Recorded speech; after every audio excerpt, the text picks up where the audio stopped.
Hi, everybody. We're here to talk about Infinite Jest. We've all four of us reached the end of the novel. We have lots of things to observe about this classic by David Foster Wallace. And I think we're going to start out by actually talking about what we think doesn't work in this 981 page plus 100 pages of footnotes novel. Well, I totally think that David Foster Wallace was a brilliant guy, obviously. I'm sure that his IQ score probably topped out, Mensa. And he thought about tremendous things. His stream of consciousness, you get those very long paragraphs, pages and pages of paragraphs and, very dense text. And it's obviously stream of consciousness, what went on in his mind at the time. And a lot of it is beautifully rendered. But at the same time, I think with people with that huge amount of intellect, they're interested in everything. Everything is of interest in them, and they have difficulty sorting. He presents everything almost as if it all has equal value, and quite often, they don't. And I wonder if that's partly why the editor, I think, had trouble dealing with this book, just looking at some of its problems. I guess I would have been constantly outmaneuvered by David Foster Wallace if I were trying to explain to him, why something apparently insignificant shouldn't be there. And as you're saying, because all of it is of interest to him. Well, and Susan, you said something about you thought that maybe he was moving stuff into the footnotes if his editor told him to cut it out of the... Yeah, I mean, that was, although somehow I think that was debunked later on, but that was one of my theories that particularly when we got to the footnotes that were actual scenes. Yeah. And you just look like, well, okay, we'll just put it in, I thought that too at first, and then later I thought, no, I think it was he had this large story, and the footnotes actually explain some backstory. They explain some of the history. I mean, one of the early long footnotes is just the list of films that himself made, which did help a bit following through in the story. Well, so we were also talking earlier about the character, like all the loose ends that get left hanging. So how could you have a novel this long and then not be wrapping up pieces of the story? I mean, Brad, you were talking about some specific characters. Yeah, I mean, I think it was odd, though. It's almost not a loose end because we spend so much time with Lenz, and he kind of walks off into the night after the fight to what? And it's, we've been sort of set up to have some expectations about this character and that story arc that never really get met. So that was kind of frustrating. I thought that Mario was getting sort of built up as this important figure and then isn't really part of the end, if you can say there's an end to the book. I kind of felt, particularly in Lenz, like he served his purpose, which was to set up the fight that puts Gately in the hospital, but it's almost lazy writing. There are problems I find with this book, at least for me, but lazy writing is not one of them. And it is kind of lazy writing to just then not deal with Lenz ever again. I agree with you. Mario is clearly, in some sense, you get the sense that Mario is the guy that the DFW wants us to appreciate, or maybe it's not intentional. It's the one that I automatically appreciate just the way he's described in the book. And yet he's not quite a central character, and he's not there at the beginning, and he's not there at the end. There is definitely parts of this book that you just feel, I want to know what more happened. Yeah, and I mean, I'm kind of relieved that Mario didn't end up being the Christ figure that I was talking about in an earlier video, because I remember saying that seemed like such a familiar trope. I was really hoping he wasn't going to go there. So I was glad that he didn't do that. Although he does have his final scene, the last we hear from him, he is doing a very Christ-like thing in that he is shaking the hand of the trainer who spent at this point like 10 months outside of Park Street Station, asking people to touch his hand, and he's making lots of money, but no one will touch his hand until Mario comes along. Yeah, right. But that was such a weird digression. It wasn't like the last 20 pages of the novel. There's this suddenly long story about Loach, who hasn't been important through the whole novel. Yeah. And that seems very anticlimactic that's the last thing we see Mario do. David Foster Wallace breaks every rule. I mean, as far as the whole idea of, that if you present a gun in the first act, it has to go off, but by the third. And not only, the gun doesn't go off, or in fact, maybe it did go off, only we didn't know it was a gun at the time or something. It's all very, I don't know, I almost want to say transgressive, but it's not, it's a dare, you know?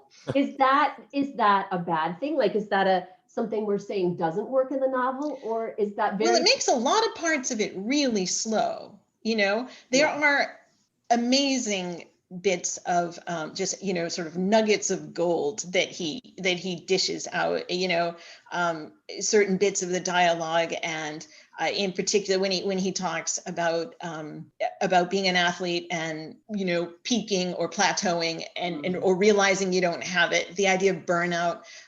Both Hal and his father had experienced that, the moments where parents and children can't be the people that they need them to be. Those, I think, were beautifully realized, but there's just so much dross, you know, sort of floating around above it that you really have to work. He really makes us work for it. And I'm not sure, you know, is that entertainment? Yeah, I mean, I do look forward to getting to my stack of books that has backed up, you know, over here.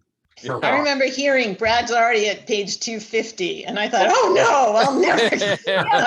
Well, yeah, as far We did, so we were like, help, we have to catch up, we have to finish. Yeah, but I mean, thank you for reading with us, because we never would have finished. I don't think if it had just been the two of us, I really don't know that we would have finished. And that explains why so many people in our generation have a copy of Infinite Jest on the bookshelf. And like Susan, the time you tried to read it, you said you got how far? Like, well, I thought I'd got to page 100, but then when I looked at my bookmark, I think I got to like 45, but I must have felt like 100.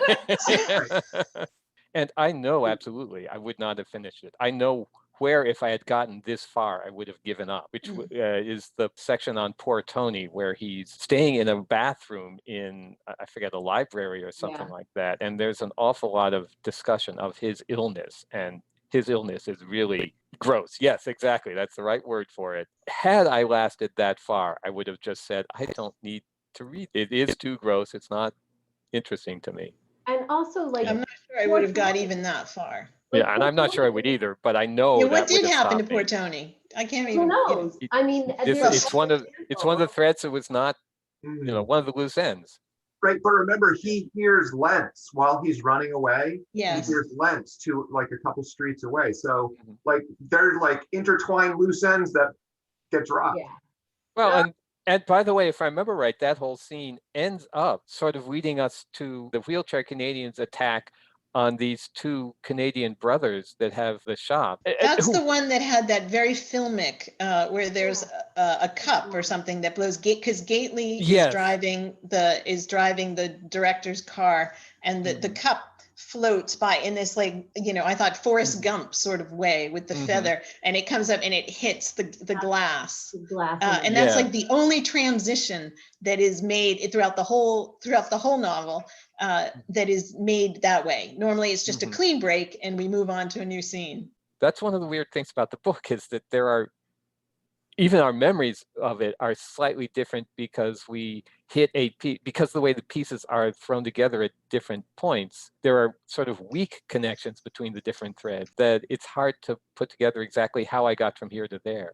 It's an awful lot to hold in your head at any one time.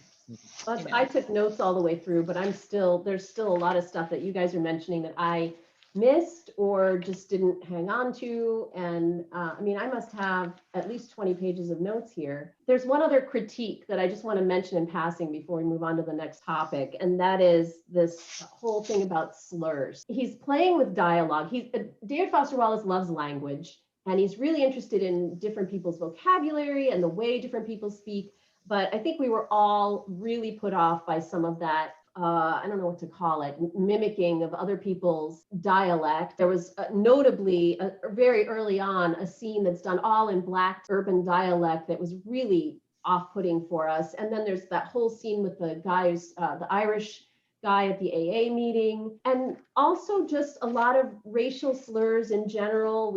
Gately uses the N-word all the time, or not all the time, but then I marked something in that business meeting that happens closer to the end. He talks about Nwangi showed almost blinding third world teeth.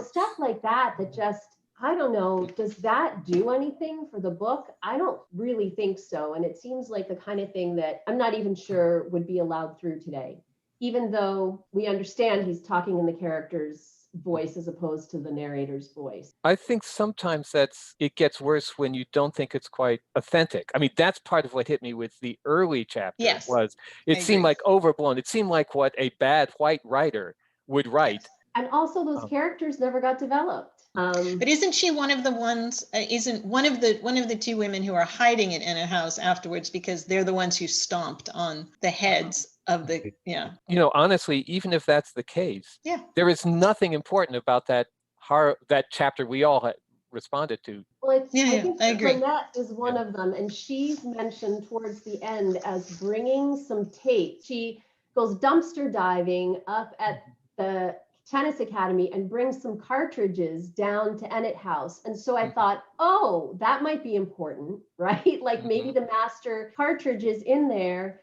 but that's a red herring. And again, Lynette herself could be anybody. It doesn't have to be her. It's just, she's just a device to get the cartridges down to Enid House, which ends up not mattering. And also the way he treats disability really bothered me in the beginning. And then because Mario's character becomes so important, he's sort of I mean, we used the word naive when we were talking about him before, but he's sort of the pure character. You know, his mobility issues and his, the contraption that he has to use to get around. I think that actually ends up being treated quite generously, I guess, by David Foster Wallace. But there's also that cliche of the young man like Rain Man, for example, the movie Rain Man, which came out before this novel, I think.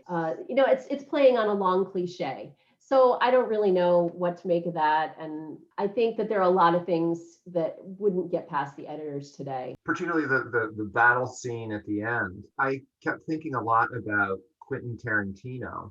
And there's so much grotesque violence in here. And I wonder if on some level there's sort of a linguistic element to that too, that there's some of the violence is comic book Marvel level violence, so like the women who like they kill the guy with their stilettos, and it's almost like the way some people speak is sort of a similar version of that, of we're going to kind of like amp it up and kind of make it ridiculous. And personally, I have trouble with that Quentin Tarantino, David Lynch film school. I don't get it, I guess. Yeah, but right, there's a comic book element to the dialect when he plays with it.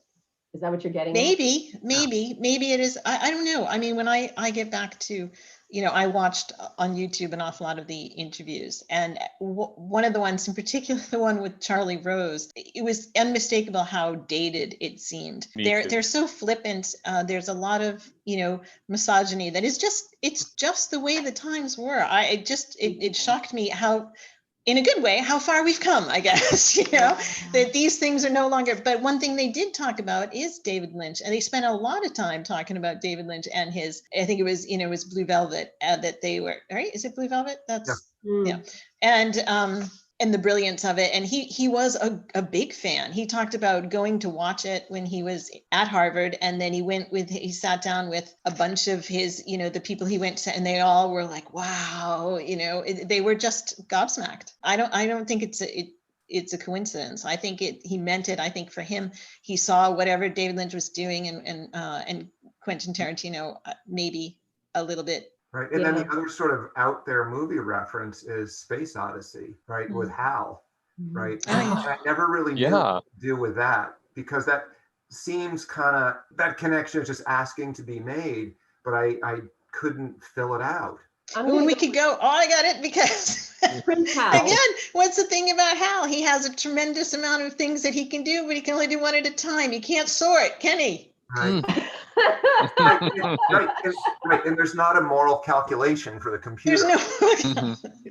So Brad, thematically, you talk about creativity. Yeah, I thought this was so interesting with that, because on the one hand, you've got himself making his films, and you have him trying to avoid genre, right? And I think I spoke about this in an earlier video, but then he inevitably circles back into that genre.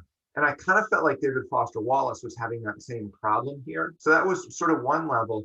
Another level of artistry in here that's related is just this anxiety of influence that a lot of the characters feel, right? That Hal and his father fail to communicate. And across the generations and across the time, they can't understand each other. But then the communication is tricky because I think, as Susan, as you were talking about, this is someone who processes everything and everything seems so important.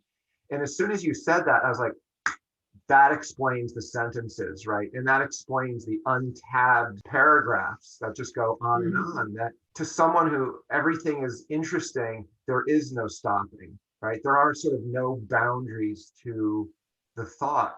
And so I thought that was an interesting way of understanding why the book is physically structured the way it is. And I think it also helps understand the endnotes, because there's just this sense of ideas just piling on top of ideas, and it's difficult or even impossible sometimes to sort out sort of what is important to this artistic conception. And so, Neil, you want to piggyback on that with what you were going to talk about? Yeah, one of the themes that I see occurring throughout, it doesn't quite feel like a major theme that I can really point to, this is what the book is about, but there is an awful lot of inability to communicate or miscommunication. The book starts out in the interview with the athletic director and the president of the college, in Hal's interview, where Hal is not talking, where I think it's Tavis is doing the talking on his behalf. Towards the end of that section, he actually tries to talk and he's saying something, and you can tell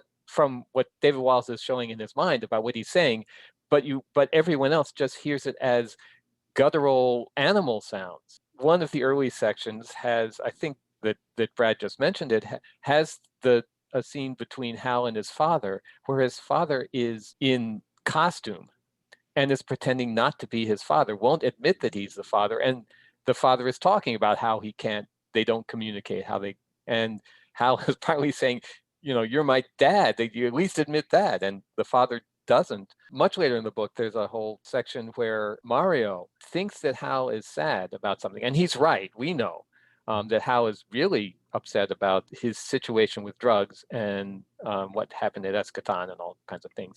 But Mario is going and talking to several different characters saying, is Hal sad? And each of the characters he's talking to has some other purpose for that conversation. And there's like 15 pages with, I think, 3 different conversations where the conversations just don't match, where what one person is saying, Hal talks to one of the other tennis players, he talks to his mother. In the mother section, there is a little bit of communication in that occasionally the mother will respond 5 sentences, 5 exchanges past to something that Mario had said 5 exchanges before. There is this point in the book where awful lot of times people just have a different take on things and different meaning for conversation, and it's an inability to connect on a fundamental level. They can't, they're not on the same page in their conversations, and they don't get any closer as the conversation goes on. In fact, they veer further apart, often anyway. Yeah, and as Brad was saying it, I realized that there's a meta thing going on in that actually describes in some sense our response to the book, that we've each picked up different themes. The particular conversation Mario had, Susan in one of the emails had used it, mentioned it for another purpose. I saw what she was saying and realized, yes, she's right. And why didn't I pick it up? Oh, the reason I didn't pick it up is I picked up this other thing going on in that conversation. Well, and one of the other versions of that you're making me think about is the love story, if you will, here with Joel and Gately. That looks like a romance that's going to happen. It's the closest thing maybe we get to a romance in here, but he's unconscious and unable to respond. And then the other side of that story for Gately is he feels that without pencil and paper, he really doesn't exist. Gately as artist sort of comes back into the themes, I guess, of the story. And it just a weird shift because Hal has been our artist and Gately has been something else so far. But that inability to communicate is very much a part of that last 100 pages, right? Gately is lying there in bed feeling victimized by people who come in and just dump on him. Yeah, there's this massive confessional. Why it seems that the only people that we can communicate with are someone who's comatose. And that's probably safer that he's not going to respond in some weird sense, or point out how your suffering really isn't that bad. I don't know, or something. Who knows? But I think one of the big confessions we get in that is when himself comes back as the wraith, right? And kind of confesses his whole life. Yeah, it's a weird little supernatural passage there. yeah. It's Well, it's also that, I mean, because Gately is a weird messenger for this stuff. He doesn't have, Hal's grasp of language and things. And in fact, he notes it. He's like, what is that word? I don't know that word. Where is that coming from? Yeah. It's almost like. But those weird words, one of the things that seemed to be happening in there was, it was almost like part of Hal's consciousness was coming into Gately's mind. So words were floating up in Gately's head that were Hal kind of words. And Gately was like, what does that mean? Yeah. But then he would use it correctly later on in the passage, right? And also Hal's father shows up and confesses to Gately what he should really be confessing to Hal. Right? And it's almost like the wrong person was in that hospital room. Right. Who's This all the connects to what I was kind of noting thematically as well, which is that thing about seeing and being seen. And I know I talked about that a long time ago, but I think it ended up running through the whole novel, and even to the fact that, Joelle has been wearing a veil the whole time, and at the end, towards the end, who is the character that's the tennis player who's got the towel over his head, and it's just John an Wayne. almond shaped, just an almond shaped slit where we can see his face. So there's this whole, I think, like audience and performer thing going on. Obviously we have the films, and there's that fantastic scene or description of one of himself's films where it was really all about the audience, so who's behind the camera, like Mario and himself recording things, and who's in front of the camera, like the tennis players who are always performing. They're not just playing tennis, they're playing tennis for an audience. And I think a lot of what you're talking about that's happening in the hospital room is about being seen in a way, maybe not literally being seen, but being seen in a more metaphorical way, that you want to be recognized, you want your life to be acknowledged, you want your problems to be heard and acknowledged by someone. Although ironically, they're telling them to a person who can't do that. He can't respond and do that for them. Or maybe you just need to give voice to it. And so it doesn't matter if anybody actually hears. But I mean, this goes back into scripture, the whole idea of confessionals and things, this idea that we all need to bare our souls at some point. But also in AA, by the way. Exactly. And when you think about entertainment, which obviously is topically important to this whole novel, when you think about entertainment as it was in the 90s, where you might go to the movies or you might binge watch TV, what we would call binge watching TV, that's very different from the social media experience of putting yourself out there to be seen and then becoming the entertainment and then getting a response back in the form of likes or comments or whatever. And I think that's one of the things about this novel that struck me the most, was how much it anticipates entertainment becoming that thing. This idea that we're going to entertain ourselves to death. Right. That's where. And I mean, I think we can look at what that is and said, well, certainly the situation hasn't got any better in the past quarter century. Well, I mean, one of the things I found I thought a really great thing was that the killer video cassette has a little smiley face on the label. Right. And that's an emoji. Right. Well, the emoji does have its roots in the 1970s, right? That's smileys. Yeah. So Susan, I think maybe we all loved your, I shouldn't speak for everybody, but when we were talking about theme before we started this recording, and you were talking about the two pain. Well, that just seemed resonated with all of us. So that seemed really clear that the final parts of the book were talking, was really talking about pain. I mean, I think pain pretty much goes throughout the whole book, but you have Gately, who is in enormous physical pain, and then you have Hal, who's really hitting a wall with his tennis and his drug dependency and, you know, presumably adolescent angst as well. And he's in emotional pain. He's in psychological pain. And Gately is managing his, you know, moment by moment. He's avoiding taking anything stronger, any opiates to dull that pain. And he's just focusing it between heartbeats, I think.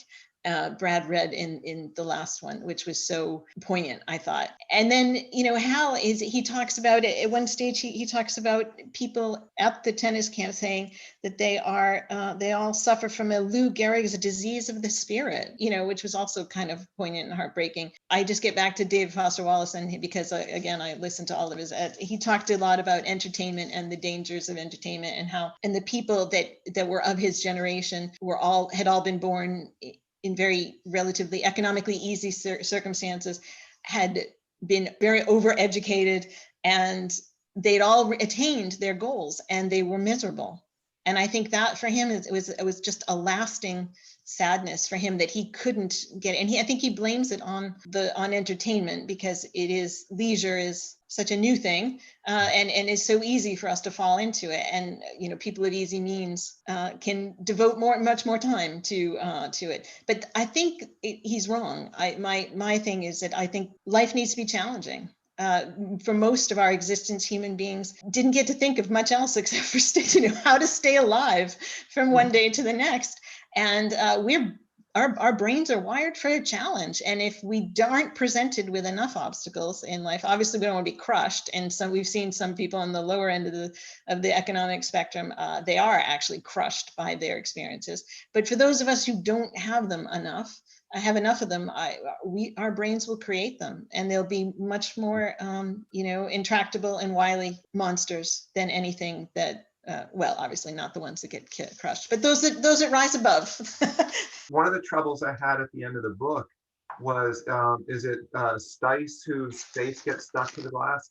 Yeah. And I mean, to be flayed, which is basically what happens to him. I don't know if I can think of anything more physically painful, but the physical pain of that experience isn't something that gets played up in a grotesque way, which is kind of what I expected to have happen, or I expected there to be this like adolescent there was some adolescent fascination with it being grotesque, but the real focus of that part of the book is Gately's internal pain. It's kind of interesting that David Foster Wallace is actually choosing, and saying this really is the more significant, that internal 20th century pain is really more complicated and more debilitating than the physical pain. Even in that scene when Hal he says, my ankle hasn't hurt in about a year, right? So the physical pain is it's there, but it's sort of a marker of time, mm-hmm. right? Mm-hmm. Whereas then that sentence goes on to talk about digging up his father's head, right? Mm-hmm. Which is a psychological pain. Which is on page 16 of the novel, and all of us will just skate right past it. I noticed it the first time. Yeah. Yeah. The folks out there in video land, that's the only page you need to read. That's right, man. Spoiler alert. Focus there. 1,000 pages down to one. Let's talk about the title. Why is it called Infinite Jest, and is it a good title? It's from Hamlet, right? From Hamlet, and it's the moment when they've dug up Yorick's they're in the graveyard, and Hamlet is holding Yorick's head. Yorick was the court jester. So, alas, poor Yorick, I knew him, Horatio, a fellow of infinite jest, of most excellent fancy. He hath borne me on his back 1,000 times, and now how abhorred in my imagination it is. So the person whose head gets dug up in this novel is himself, Hal's father. So Yorick was the jester, and so was himself. Himself is the entertainer, right? I mean, he's the filmmaker. I think, though, also that the infinite in the title, well, first of all, the book feels infinite while you're reading it sometimes. But also when we got to the end, we had to loop back to the beginning because of the way the time is set up. And so, well, Brad, you read past the first chapter again, and I said, I know if I kept reading, I would see all kinds of things that I didn't see the first time, and things would maybe hold together a little bit more. I might know what parts to skip and skim. It does sort of loop you back around. And it's like the cartridge itself. that Yes. you know, that we're watching, you know, we're going to be, you know, oh, if I just read another chapter, then I've got the whole thing. And you could just keep going on this loop. You know, it is like channel surfing. It is like, oh, what happened with the cats? Oh, who knows? You know, commercial break, click, move on to the next one. So the loose ends are like channel surfing, basically, you know? Right. But the character who watched the MASH episodes, Yeah. focusing on one thing all the way through made him crazy. Yeah. So like, what are we supposed to do here? That was the closest thing to binge watching that. Yes.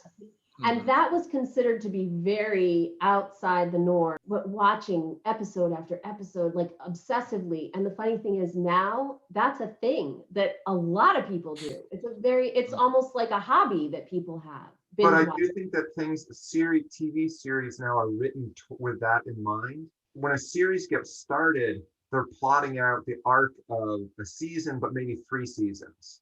Right. So that it does work in that binge watching way. Whereas like MASH was just episodic. And so it is kind of a different kind of binge watching that we see in the novel than what is happening now. Right. There's an incoherence to the binge watching there as opposed to what we have now. So now we're doing it right. But back then, to bring this back to what we've been talking about, this book is certainly one that you could binge watch in the sense of keep reading it, and you will pick up more each time. We're expecting storylines to operate in particular ways now that maybe are a little different from back in 1995. So we are a 2021 audience reading a novel from 1996, and maybe we don't have fair expectations of it. I don't know. Well, he was trying, wasn't he? He was trying to like recreate the novel, wasn't he? He was going to make a postmodern novel. And it kind of reminds me of Pulp Fiction that way, right? Where you've got these fragmented stories that do overlap, and that's getting us back to those directors again. Yeah. We're so current then. Would you recommend this novel? To someone who has an awful lot of time on their hands. But would you even recommend it? Like if I have time on my hands to read 1,000 pages, there are lots of other novels I could read, and life is not infinite. And so would you recommend? Yeah, I mean, I think you would have to be what we all are, which is to say English literature nerds, basically. You know, you want to be informed and you want to be, you know, rational, you know, and have an understanding of what has gone before you and what led up to it. So yeah, you're going to wade through it and you're going to read it. But for the rest of the, you know, the vast majority of the world, I'd say makes a great doorstop, basically. Lots of value. No, I'm not, you know, it's just, if somebody buys it to, you know, there's a reason why so many people have it on their shelves and they start it and they say, I'm gonna, you know, but you don't throw it away, because you're still going to give it that chance. It operates, it has an important place in society, you know, in the canon. I would agree. It's part of the canon, but not necessarily for everybody. Well, I have a question for the two of you. Is this a book that will be rediscovered in 50 years? Well, I think it will, as long as he has this legion of fans. I go back to his fans. His fans are hardcore, you know, they, and for me, the most interesting part of the equation when this novel came, you know, is the reception that it got. You know, there were people who were in, and they were, you know, they were in all the way. And you still meet people and they'll talk about Infinite Jest, and they will talk, you know, about it in these glowing terms as if it was just, and so he struck a chord somewhere. But I mean, I'm also reminded of, like, you know, On the Road, Jack Kerouac, who was also heralded as a voice of his generation. Yeah. And, you know, what was he? He was high all the time, you know, putting together massive, you know, everything, gluing together sheets of paper and just. Oh, you mean the roll that he. Yeah, he rolled it into one, he taped the whole thing, stuck it into his tape, you know, so he didn't have to change pages, and he just typed. They were like, oh, he's invented a whole new genre, spontaneous prose. And it's but there's a book that does exist 50 years later as part of the canon. Yeah, but I will say much shorter. Exactly. I was thinking the same thing. And I will say, as I said it at the beginning, no woman writer would ever be allowed to get away with this. I still say it. I was just going to say the same thing. It's totally true. and I'm sorry to say it, but there it is. What is good literature? What is going to be, what is deemed good literature? All of that stuff those rules were written before, and people are following, we're all conditioned, and there's still many men who don't read women writers. And that was one thing that was clear in the Charlie Rose interview, and is that you still existed this time where, people could just be dismissive of female writers. And of course, we grew up having to read male writers because that's what was valued. Yeah. I would say honestly, though, this would not have worked for most male writers. David Foster Wallace already had a reputation. I don't think anyone would have seen this. There are other male writers that were near his level, near his fame, that could have gotten away with it, but your average writer wouldn't have. Well, no, he was a darling of the publishing industry, and he himself said that he felt that most people who were heaping praise on the novel did not understand it. Well, as I read this novel, one of the books that was on my mind, and I think is sort of an antecedent, and a book I prefer, honestly, is Moby Dick. And that's a book that, when it came out, was a massive flop, and Melville was not a darling of the industry, but it took 50, 70 years for someone to sort of crack it open in a different way. And that's why I was asking that question about 50 years from now, where's this book going to be? Right. I think I was also wondering about, just as a reflection of its time period, right? Is like American Psycho, I think, was written at about the same time. And the books travel some really similar territory, right? And is one more representative of the culture or the art at that time?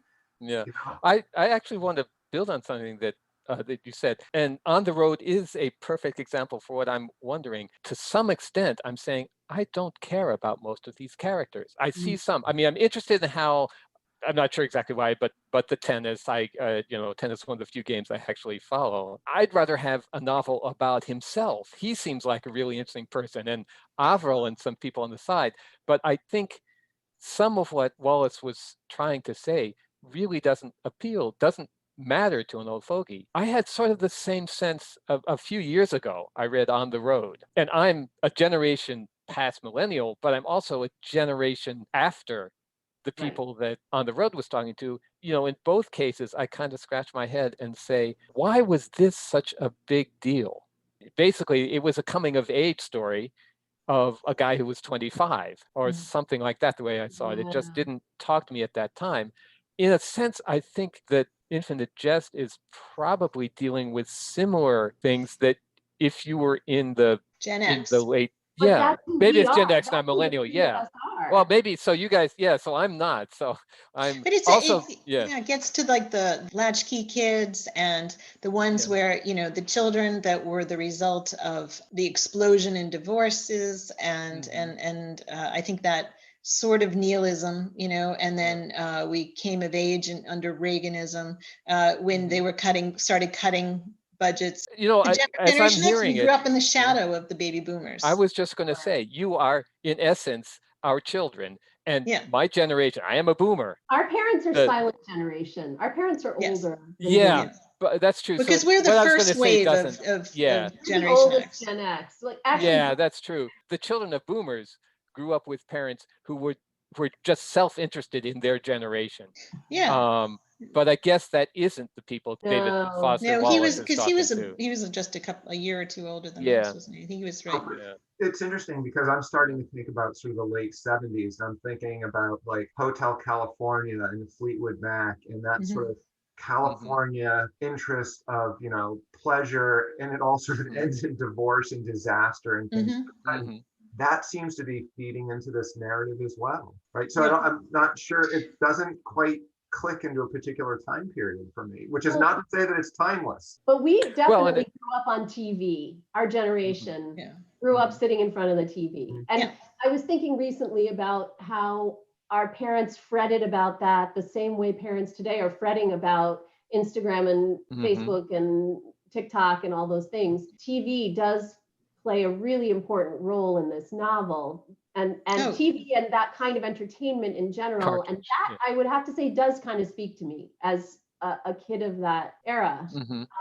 I think the tennis academy stuff really speaks to me as well. I think he was spot on with that, and feelings with, I mean, I wasn't a competitive tennis player, but I I was a fairly competitive figure skater. I was close to that world that it is. And that's another kind of sport that is all encompassing. You're entirely in it. It's the focus of your world. And this idea that, when burnout starts, you start to peak, or, you plateaued, or you're going down, and, that those were all that was really well rendered, I thought. Yeah. And I think maybe that was one of the first generations that had that sort of hot housing of sports. I'm guessing we did. It's just culturally we didn't know as much about it. That there were David Foster Wallace's. That was his life. I'm thinking about Yeah. breaking away. There was just a more scrappy attitude, I think, about sports and school and everything. It was just a little more scrappy before. Honestly, I was raised that way too. I wasn't raised in that hothouse environment, but I could definitely see that some of my peers, when I got to college, that some of my peers had been. And in fact, that set me back because I didn't even understand that whole culture. I didn't understand what was going on. And I was kind of like, yeah, I'll hand in my work and I'll do a pretty good job, and, everything will be fine. I mean, this is definitely a cautionary tale that I think continues to be relevant, even maybe more relevant in our times than it was when it was written. So in that sense, if you're asking about 50 years from now, I think the message, if it can be said to have a message. Do you think anybody's going to come out with an abridged David Foster? Yeah, I was thinking that. Would that be great? All right. Well, thanks you guys for joining us on this read. We never would have finished it without you. I wouldn't either. Yeah, thanks for starting it. Yeah, my advice for anyone out there is make sure, if you're going to read this book, bring your John Wayne, bring your Gately with you. Like, don't go alone on this trip. Oh, yes. Yeah. Yes. Yeah, it's certainly helped me. It's not a solo ride. So thanks to Neil and Susan and Brad, and we've had a really great time reading this together. We were emailing back and forth along the way, but it's been really fun to get on Zoom with you guys and talk about this great big novel. So hopefully we're gonna read something together again. But if you got to the end of this video, congratulations, and we hope you enjoyed. We'll be back soon with something else.